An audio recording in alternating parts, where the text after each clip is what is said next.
నమస్తే, welcome to burning topic. చెడపకురా చెడేవు అన్నది పాత సామెత. కానీ కలిసి ఉంటే కలద సుఖం అన్నది నేటి దౌత్య నీతి.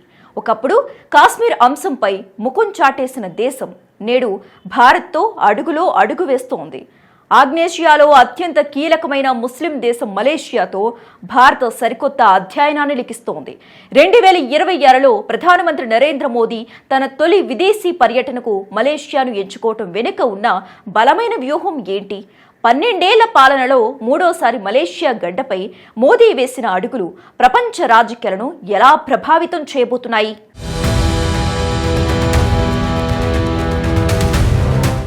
2026 నూతన సంవత్సరంలో భారత విదేశాంగ విధానం కొత్త పుంతలు తొక్కుతోంది. ప్రధాని నరేంద్ర మోదీ తన తొలి విదేశీ పర్యటనకు వేదికగా ఆగ్నేయాసియాలోని కీలక ముస్లిం దేశం మలేషియాను ఎంచుకోవటం ఇప్పుడు ప్రపంచవ్యాప్తంగా చర్చనీయాంశమైంది. ఒకప్పుడు దౌత్యపరమైన చిక్కుముళ్లు ఎదురైన చోటే ఇప్పుడు స్నేహహస్తం బలపడుతోంది. ప్రధాని మోదీ ఫిబ్రవరి 7, 8 తేదీల్లో మలేషియాలో పర్యటించారు. 12 ఏళ్ల ప్రధాని పదవీ కాలంలో ఆయన మలేషియా వెళ్లడం ఇది మూడోసారి.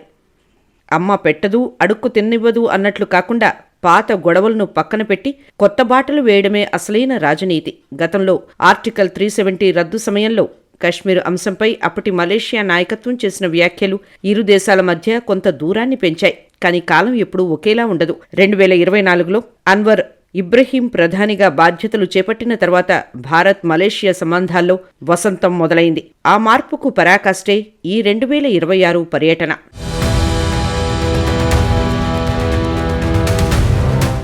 ఈ పర్యటనకు పునాది 2025లోనే పడింది. గతేడాది భారత్ మరియు మలేషియా మధ్య జరిగిన విస్తృత వ్యూహాత్మక ఒప్పందం ఇరు దేశాల రక్షణ, వాణిజ్య రంగాల్లో విప్లవాత్మక మార్పులకు దారితీసింది. కేవలం పామాయిల్ దిగుమతులకే పరిమితం కాకుండా సెమీ కండక్టర్లు, డిజిటల్ చెల్లింపులు, రక్షణ రంగ పరికరాల ఎగుమతుల వరకు ఈ బంధం విస్తరించింది. భారత్ త్వరలో బ్రిక్స్ చైర్మన్ పదవిని చేపట్టబోతోంది. ఈ తరుణంలో ఒక ప్రముఖ ముస్లిం దేశంలో మోదీ పర్యటించడం భౌగోళిక రాజకీయాల్లో చాలా కీలకం. గ్లోబల్ సౌత్కు నాయకత్వం వహించాలనుకుంటున్న భారత్కు మలేషియా మద్దతు ఎంతో అవసరం. ఇల్లు చక్కదిద్దుకున్నాకే వీధిలోకి వెళ్లాలి అన్నట్టు ఆసియా దేశాలతో సత్సంబంధాలు ఉంటేనే ప్రపంచ వేదికపై భారత్ గొంతు బలంగా వినిపిస్తుంది.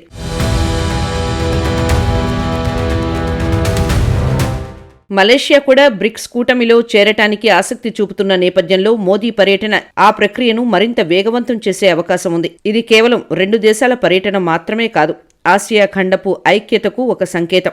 మలేషియాలో భారతీయ సంతతి సుమారు 7% వరకు ఉంటుంది. వీరి సంక్షేమంతో పాటు ఇరు దేశాల మధ్య వాణిజ్యాన్ని స్థానిక కరెన్సీల్లో జరిపే అంశంపై ఈ పర్యటనలో కీలక చర్చలు జరిగాయి.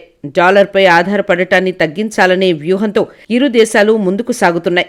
రక్షణ రంగం, మలేషియాకు తేలికపాటి యుద్ధ విమానాలు విక్రయించే దిశగా చర్చలు. ఐటీ రంగంలో పరస్పర సహకారం, గ్రీన్ హైడ్రోజన్ మరియు సౌరశక్తి రంగాల్లో ఒప్పందం జరిగింది.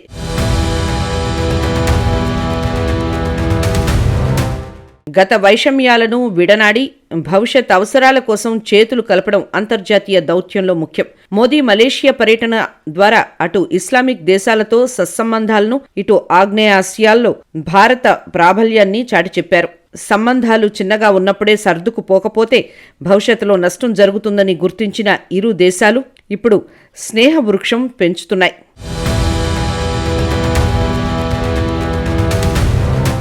ప్రపంచ పటాన్ని ఒక్కసారి గమనిస్తే కొన్ని చిన్న నీటి చారికలు దేశాల తలరాతను మారుస్తాయి.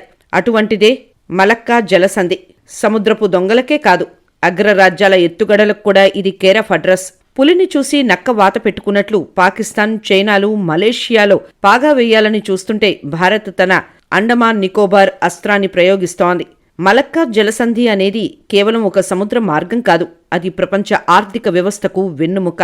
మలేషియా సరిహద్దుగా సాగే ఈ చిన్న సన్నని మార్గం ద్వారానే ప్రపంచ వాణిజ్యంలో దాదాపు 40% ట్రాఫిక్ సాగుతుంది. గణాంకాలు ఏం చెబుతున్నాయంటే ఏడాదికి దాదాపు 90,000 కంటే ఎక్కువ నౌకలు ఈ మార్గం గుండా వెళ్తాయి. తూర్పు ఆసియాకు వెళ్లే ముడి చమురు, గ్యాస్, ఇతర సరుకులు ఈ గేట్వే దాటాల్సిందే. ఇడ్లు గడవాలంటే వాకిలి దాటక తప్పదు అన్నట్టు ఆసియా దేశాల ఆర్థిక వ్యవస్థలు వృద్ధి చెందాలంటే మలక్కా మార్గం దాటాల్సిందే. ఇక్కడే మలేషియా పాత్ర అత్యంత కీలకంగా మారుతుంది.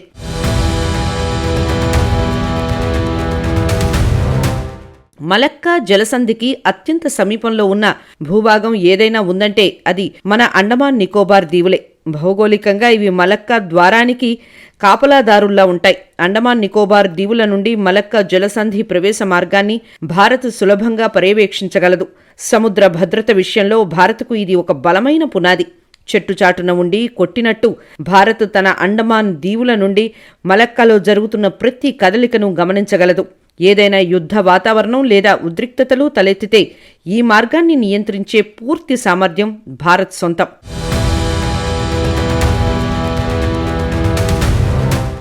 మలక్కా జలసంధిని పంచుకుంటున్న సింగపూర్, మలేషియా, ఇండోనేషియా దేశాలు భారత్కు అత్యంత కీలకమైన భాగస్వాములు. ఈ 3 దేశాలతో భారత్ పెట్టుకున్న సత్సంబంధాలు చైనా ఎత్తుగడలకు చెక్ పెడుతున్నాయి. చైనా తన ఎగుమతులు, దిగుమతుల కోసం ఈ మార్గంపైనే ఎక్కువగా ఆధారపడుతోంది.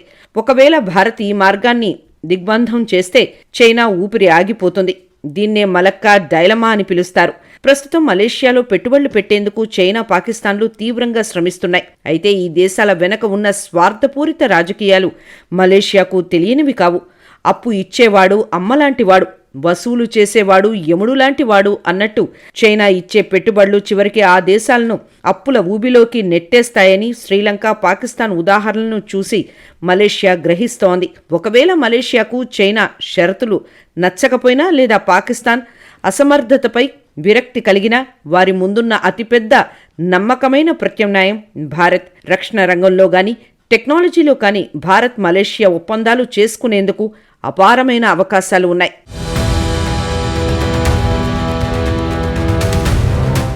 సముద్ర భద్రత అనేది కేవలం యుద్ధ నౌకల ప్రదర్శన కాదు, అది ఆర్థిక ఆధిపత్యం. మలక్కా జలసంధిని నియంత్రించే శక్తి ఉన్న దేశమే హిందూ మహాసముద్రంలో రారాజు. ముందు వెనక చూసుకొనివాడు మునిగిపోతాడు. కానీ భారత్ తన అండమాన్ నికోబార్ దీవులను అభివృద్ధి చేస్తూ మలేషియా వంటి పొరుగు దేశాలతో స్నేహహస్తం చాపుతూ చాలా ముందు చూపుతో అడుగులు వేస్తోంది. మలక్కా జలసంధిలో భారత్ చూపబోయే ప్రభావం రేపటి ప్రపంచ వాణిజ్య దిశను మారుస్తోంది.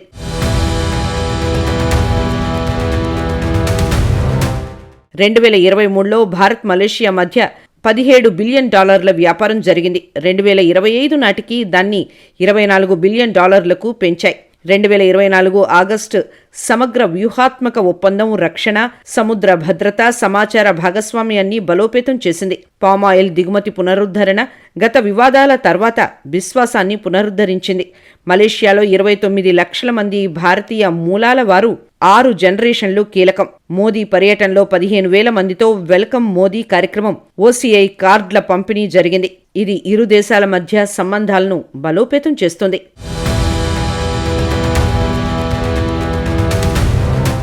మలేషియాలో జకీర్ నాయక్పై భారత్ ఒత్తిడి పెరుగుతోంది. మలేషియా ప్రభుత్వం ఆయన కార్యకలాపాలను నియంత్రిస్తోంది. తర్వాత జరిగే మలేషియా ఎన్నికల్లో భారతీయ ఓటర్ల పాత్ర కీలకం. భారత్ మద్దతు దానికి దోహదపడుతుంది. నేతాజీ సహచరులతో సమావేశం చారిత్రక బంధాన్ని గుర్తు చేసింది.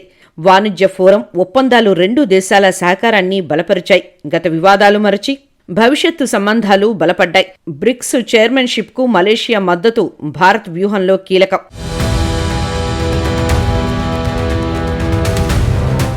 మొత్తానికి ప్రధాని మోదీ మలేషియా పర్యటన ఒకే దెబ్బకు 2 పిట్టలు అన్నట్టుగా సాగింది. సముద్రం ప్రశాంతంగా కనిపిస్తుంది, కానీ దాని అడుగున ఎన్నో వ్యూహాలు దాగి ఉన్నాయి. మలేషియాతో దోస్తీ, మలక్కాపై పట్టు, ఇదే ఇప్పుడు నవభారత లక్ష్యం. పాత పగలు పక్కన పెట్టి ప్రగతి బాటలో పయనించటమే అసలైన రాజనీతి అని ఈ పర్యటన నిరూపించింది.